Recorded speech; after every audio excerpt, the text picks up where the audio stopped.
Graphic design, commercial art with a purpose to inform and to persuade. In the beginning, graphic art was signs and symbols.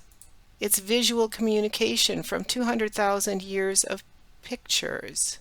Marks made by humans can be dated back as far as 200,000 years ago. This first picture that you're looking at is from Lascaux, France, and it dates back to approximately 15 to 10,000 BCE.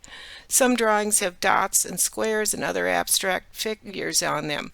Nobody knows what these mean. This second picture is a Native American cave drawing. These drawings are called pictographs, and they're simply symbols that represent an idea or a concept. Graphic design uses words and symbols to create specific messages, one that is correctly interpreted by the viewer. These don't work well because we no longer understand what this stuff means, but we still know that these are recorded. You want to know what some of the earliest writings were? They were clay tags to identify what goods were put in bags and pottery. It was packaging, which is one of the graphic design fields that we're going to be learning about. Things that were recorded were for record keeping, like, people that paid their taxes and how much grain was put in something. This tablet lists goods. It's a wet clay tablet that was held and had these symbols carved in with a stylus made out of reed. And they put the writings into vertical columns, but it lists goods. And it's packaging. Cylinder seals were created to show identification. These carved cylinders would be rolled across a tablet to prove who it was that wrote it. They had holes in them so they could be worn on a string. And because they had the same design over and over again, these are considered to be the precursor to the modern printing press. These seals are the earliest form of a trademark. Early books were drawn by hand. Most of them were printed onto scraped hides, and by printing I mean hand-drawn. Paper making and woodblock printing made its way from China to the Mideast and then finally to Europe. Sicily started making paper in 11,002 Common Era, and Italy had a paper mill by the year 1276. France had its first paper mill in 1348. One of the earliest uses of block printing was to make playing cards. This was a way to spread information and share stories. Woodblock picture books were made to bring religious instruction to people who couldn't read. This particular one that we're looking at over here is instruction on how to die. It's a piece of propaganda that they're supposed to take and donate their estates to the church. So these were really interesting. On decks of cards, we have the hearts represented the clergy, spades were the nobility, clubs are the peasantry, and diamonds are the merchants. Early books were printed by hand, and a person applied ink to a block and then hand rubbed that paper onto that block.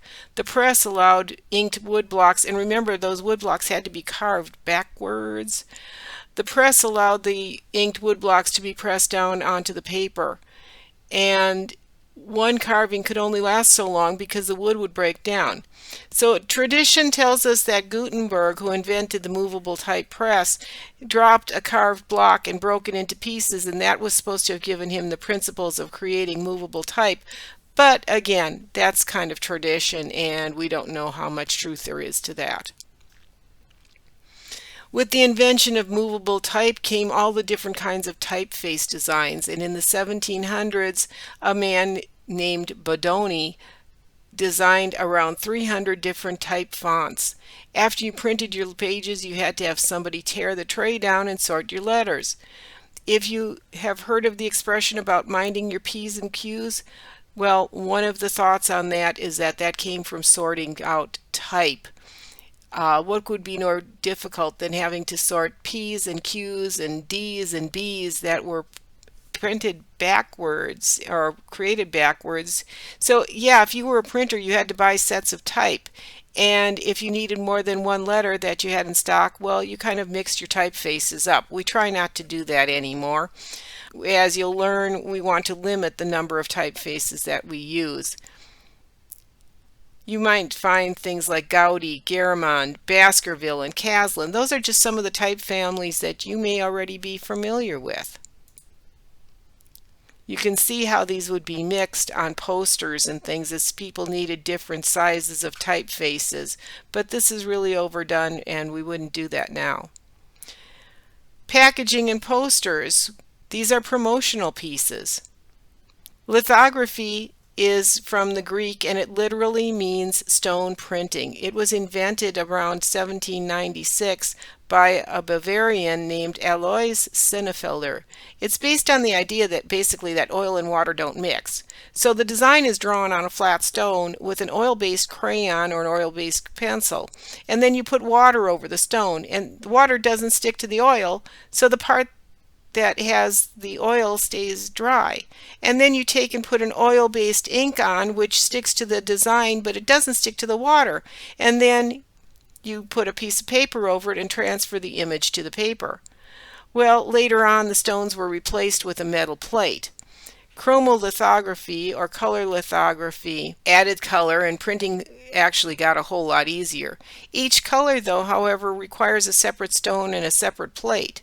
Prang from the Al Prang Company, which is a really old dime store, which nobody anymore really understands what it is, but he used as many as 40 different stones to get one design. These are some of his design work over here, throughout here.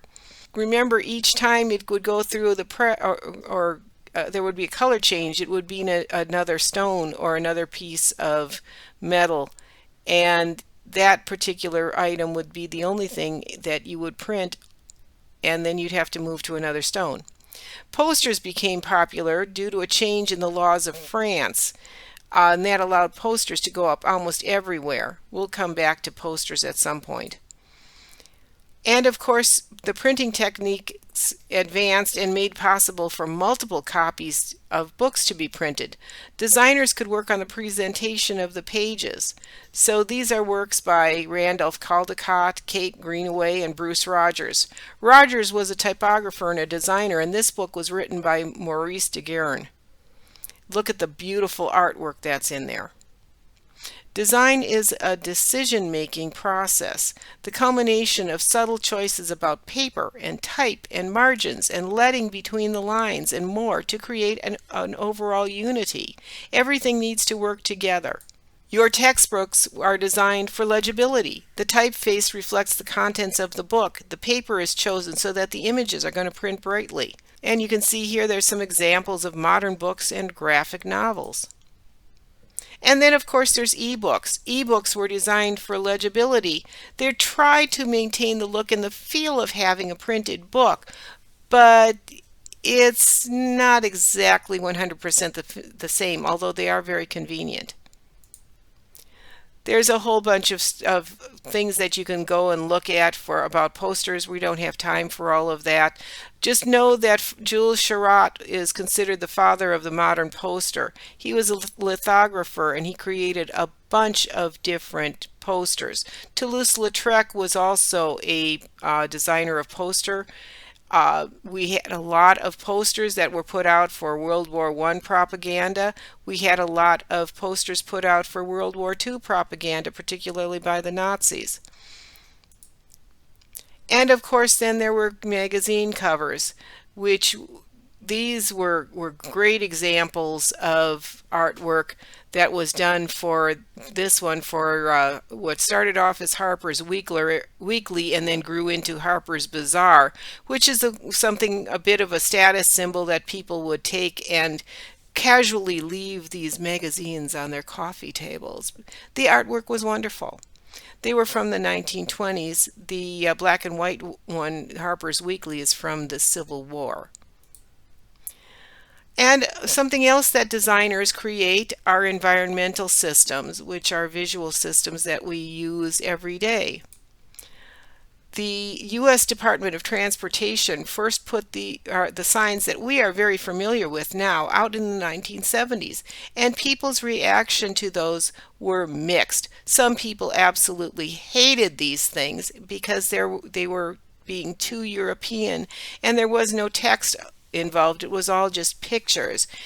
And we don't even think about them anymore. They were great designs. To the right on this slide is the 1972 Olympic pictographs that were created so people from around the world would be able to locate events for the 1972 Olympics. The images on the left are from the 2008 Olympics. Note how stylized these are in comparison to the older graphics. Look at the difference in these. These are very clean and precise, where these represent where the location is and how much this stylization is different. Graphic designers create logos and branding for companies, and sometimes they have to change over the years. Designers update the corporate images. Take a good look across the bottom. We have Aunt Jemima, what she originally started out with and what she looked like when they have discontinued Aunt Jemima and have changed the name of the company now to Pearl Milling, I believe it is. Look at the changes that were done for MTV and the changes to IBM. We need to keep everything current. Then, of course, graphic design exists in the movies and effects and titles and animation. For the big and small screen, designers create special effects for film, just like Industrial Light and Magic. They do TV titling and film titling, lead-ins, special effects, advertising, websites, cell phone apps, and of course those of you who are involved with the gaming design. Graphic designers are involved in creating games.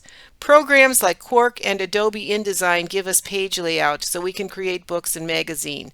There's a bunch of programs that help create web pages. Photoshop and After Effects makes animations. Then there's 3D programs like Maya. Graphic designers get to play with all of these, and each one of these things can be a specialty. Graphic design has a long history. The field really blossomed during the 1920s and it's exploded since then. With the addition of the computer, many more people have entered the field.